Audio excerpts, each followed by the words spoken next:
I picked up the sport of running in 2011 as an 8th grader, and I quickly started excelling in the sport, and it was basically all that I could think about.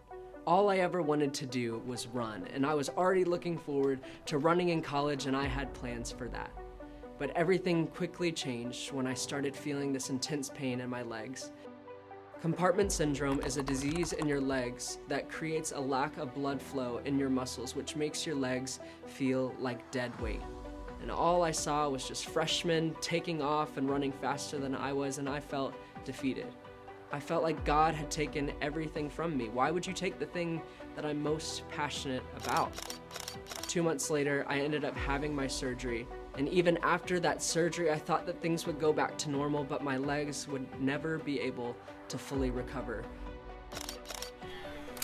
But even in the midst of all of my despair, I diverted my attention onto a new sport, and that was swimming. Swimming was something that didn't affect my legs. My stress fractures didn't flare up the way that they did when I was running, and I quickly started excelling in that sport. A couple years down the road, I get into college, and I actually meet a man who, he knew that I had a background in running, and he knew I had a background in swimming, and he's like, "Hey, why don't you try doing a triathlon?" I'm like, "I don't even have a bike." Fortunately, we actually had a Speed the Light bike that was just laying around in our office, and so I picked that up, and I actually trained for my first sprint triathlon. It was always a goal of mine, even from the time I was running and swimming back in high school, and so it was so amazing to actually accomplish that.